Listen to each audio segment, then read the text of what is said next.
എല്ലാവർക്കും നമസ്കാരം. പുതിയൊരു വീഡിയോയിലേക്ക് വീണ്ടും സ്വാഗതം. ഇന്നും ഒരു പരിപാടി വിശേഷമാണ്. നമ്മുടെ പരിപാടി ഇന്ന് ഡിസംബർ മാസം 19-ാം തീയതി വെള്ളിയാഴ്ചയാണ്. ഇന്ന് നമുക്ക് പരിപാടിയുള്ളത് ചരിത്ര പ്രസിദ്ധമായ ധർമ്മശാസ്ത്ര ക്ഷേത്രങ്ങളിൽ പ്രസിദ്ധമായ തെക്കൻ കേരളത്തില് കൊല്ലം ജില്ലയുടെ അങ്ങേയറ്റത്ത്, അതായത് തമിഴ്നാടിനോട് ഏറ്റവും അടുത്ത് കിടക്കുന്ന ആര്യങ്കാവ് ശ്രീ ധർമ്മശാസ്ത്ര ക്ഷേത്രത്തിലാണ് പരിപാടിയുള്ളത്. അപ്പൊ നമുക്ക് ഇന്നത്തെ പരിപാടി വിശേഷവും ആ ക്ഷേത്രവും പരിസരവും ഒക്കെ ഒന്ന് കാണാം.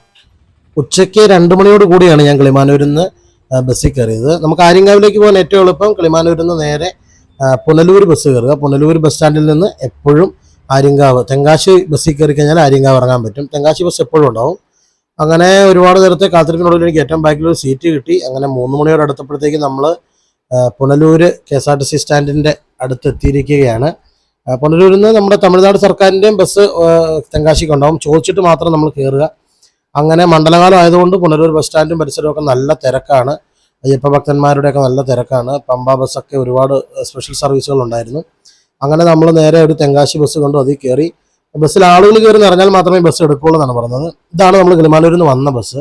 ഈ ബസ് തിരിച്ചു പോകുമ്പോഴാണ് ശ്രദ്ധിച്ചത് പാലാ ബസ്സായിരുന്നു. നമ്മുടെ നാട്ടിലേക്ക് വന്ന ബസ്സിലാണ് കയറിയത്. പെട്ടെന്ന് പുനലൂരിൽ നിന്ന് മാത്രമേ ഞാൻ ശ്രദ്ധിച്ചുള്ളൂ. അങ്ങനെ പാലാ ബസ് വീണ്ടും നിറച്ച് യാത്രക്കാരുമായിട്ട് തിരിച്ചുപോയി. അങ്ങനെ നമ്മുടെ തെങ്കാശി ബസ്സിൽ ആൾക്കാർ ഏകദേശം കയറി നിറഞ്ഞപ്പോൾ ബസ് എടുക്കും എന്ന് കണ്ടക്ടർ പറഞ്ഞു. അങ്ങനെ ഒരു 10-15 മിനിറ്റ് കഴിഞ്ഞപ്പോഴത്തേക്കും ബസ് നേരെ എടുത്തിരിക്കുകയാണ്. ബസ്സിൽ അത്യാവശ്യം ആളുകളുണ്ട്. കൂടുതലും തമിഴ്നാട്ടിലേക്കുള്ള ആളുകളാണ് ബസ്സിലുള്ളത്. തെങ്കാശി ഭാഗത്തേക്കുള്ള ആൾക്കാരാണ് യാത്രക്കാരായിട്ടുള്ളത്. ഇതൊരു നല്ല ഭംഗിയുള്ള റൂട്ടാണ്. ഈ റൂട്ടിലൂടെ പോയിട്ടുള്ളവർക്കറിയാം. അപകടകരമായിട്ടുള്ള വളവുകളും തിരിവുകളും ഉണ്ടെങ്കിലും നല്ല റൂട്ടാണ്. കണ്ടോ, പുറകിൽ ഇതൊരു ചേട്ടൻ നൈസായിട്ട് വീഡിയോ വലിക്കുന്നതാണ് കാണുന്നത്. വീഡിയോ ഒക്കെ വലിക്കുന്നത് കണ്ടക്ടർ കണ്ടിട്ടില്ല. അങ്ങനെ ഞാൻ വീഡിയോ എടുക്കുന്നുണ്ടപ്പോൾ പുള്ളി നൈസായിട്ട് അതെടുത്ത് പുറത്തേക്ക് എറിഞ്ഞു. അങ്ങനെ തിരിഞ്ഞു നോക്കുമ്പോൾ എടുത്ത് നമ്മളെ ഇടിക്കാൻ വരുന്നു.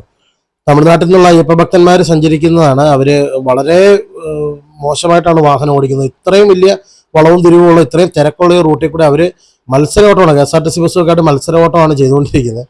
അങ്ങനെ കുറച്ച് നേരം കഴിഞ്ഞപ്പോഴത്തേക്കും നമ്മൾ പതുക്കെ കയറ്റവും വളവൊക്കെ തിരിയാൻ തുടങ്ങി. അവന്ത എൻ്റെ പുറകിൽ തന്നെ ഉണ്ട്. നല്ല വളവും തിരിവുള്ള റൂട്ടാണ്. എന്നിട്ട് ഓവർടേക്ക് ചെയ്യാൻ ശ്രമിച്ചുകൊണ്ടിരിക്കുകയാണ്.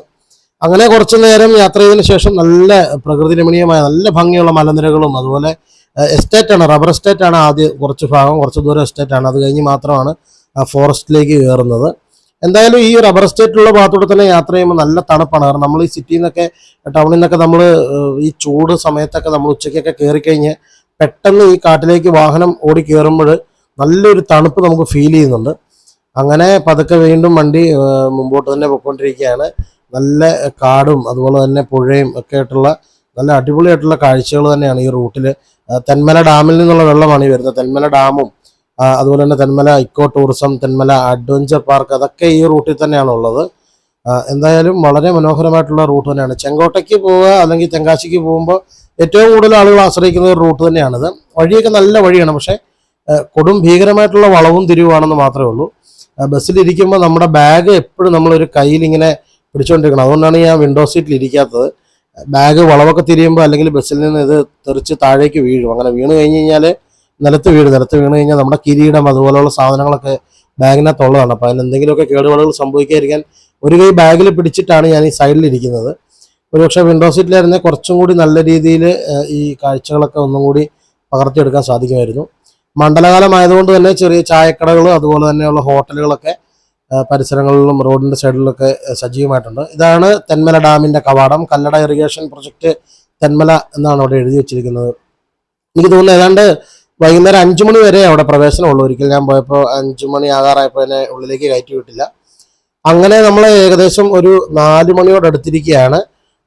3 മണി കഴിഞ്ഞപ്പോഴാണ് ബസ് എടുത്തത്. അപ്പോൾ ഒരു 4:20 കൂടി നമുക്ക് ആര്യങ്കാവിലെത്താൻ സാധിക്കും എന്നുള്ളതാണ് കണ്ടക്ടർ പറഞ്ഞത്. 1 മണിക്കൂർ യാത്രയെ മാക്സിമം പുനലൂരിൽ നിന്ന് നമുക്ക് ആര്യങ്കാവ് ക്ഷേത്രം വരെ ഉള്ളൂ എന്നാണ് പറയുന്നത്. അങ്ങനെ ബസ് മുമ്പോട്ട് പോകും തോറും മലയാളികളായിട്ടുള്ള ആളുകളുടെ എണ്ണം കുറഞ്ഞു വന്നു. തമിഴ്നാട്ടിലേക്കുള്ള ആളുകളാണ്. ബസ്സിലൊക്കെ ശബരിമലയ്ക്ക് പോയിട്ട് വരുന്ന അയ്യപ്പ ഭക്തന്മാരായിട്ടുള്ള ആളുകളാണ് കൂടുതലും ഈ ബസ്സിലുണ്ടായിരുന്നത്. വളരെ മനോഹരമായിട്ടുള്ള കാഴ്ചകളാണ്. കാടിൻ്റെ നല്ല ഭംഗി ഒക്കെ ആസ്വദിച്ചതാണ്. ഈ ഒരു റെയിൽവേയുടെ മേൽപ്പാലം നമ്മൾ പല റീലുകളിലും പല സിനിമകളിലും വീഡിയോസിലും ഒക്കെ കണ്ടിട്ടുള്ളതാണ്. ഇത് നമ്മുടെ കൊല്ലം കൊട്ടാരക്കര പുനലൂർ ചെങ്കോട്ട റൂട്ടിലുള്ള റെയിൽപാതയാണ്. റോഡും അതുപോലെ തന്നെ റെയിൽപാതയും സമാന്തരമായിട്ടാണ് ഇപ്പോൾ പോയിക്കൊണ്ടിരിക്കുന്നത്. ഇതിപ്പോൾ ഒരു റെയിൽവേ സ്റ്റേഷൻ, കഴുത്തുരുട്ടി എന്ന് പറയുന്ന ഒരു റെയിൽവേ സ്റ്റേഷനാണ് ഈ കാണുന്നത്. ട്രെയിൻ എപ്പോഴും ഇല്ല.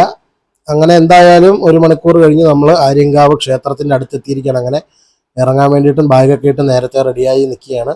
അങ്ങനെ ബസ് സ്റ്റോപ്പ് എത്തി. നമ്മൾ കണ്ടക്ടറോട് പറഞ്ഞു, നമുക്ക് വണ്ടി നിർത്തി തന്നു. നമ്മുടെ വണ്ടി ഇതാ നേരെ തെങ്കാശിയിലേക്ക് പോവുകയാണ്. അങ്ങനെ അവിടെ എത്തിക്കഴിഞ്ഞപ്പോൾ ഒരു പമ്പയിലേക്ക് എത്തിയ ഫീലാണ്. കാരണം മുഴുവൻ തമിഴ്നാട്ടുകാരായിട്ടുള്ള അയ്യപ്പ ഭക്തന്മാരാണ്. റോഡിൻ്റെ ഇരുവശത്തും വാഹനങ്ങളൊക്കെ പാർക്ക് ചെയ്തിരിക്കുന്നു. നല്ല തിരക്കാണ്. റോഡ് ക്രോസ് ചെയ്യാൻ തന്നെ ഒരു 10 മിനിറ്റ് ഞാൻ അവിടെ നിന്നു.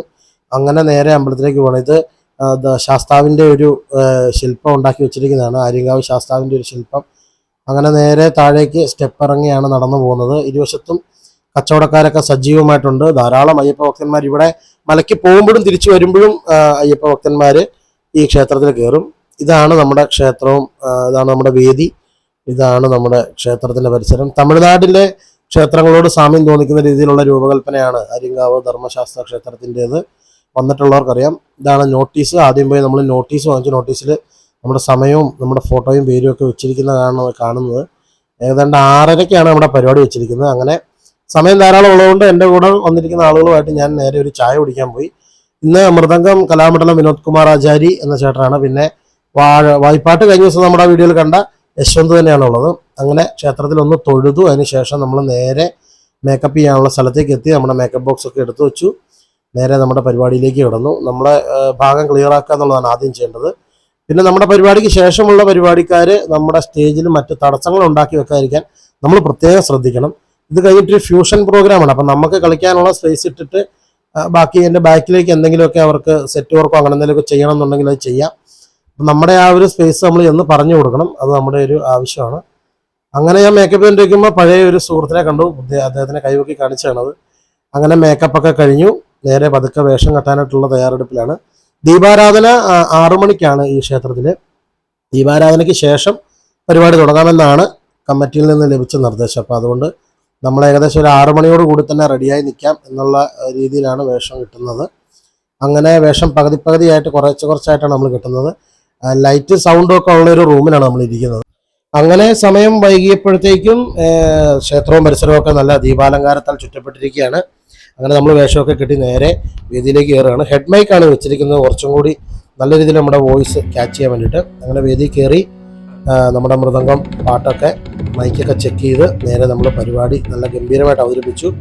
എല്ലാവർക്കും കമ്മിറ്റിക്കാരുൾപ്പെടെ എല്ലാവർക്കും നന്നായിട്ട് ഇഷ്ടപ്പെട്ടു. അപ്പോൾ എന്തായാലും അടുത്തൊരു പരിപാടി വിശേഷമായിട്ട് കാണാം. Okay, by.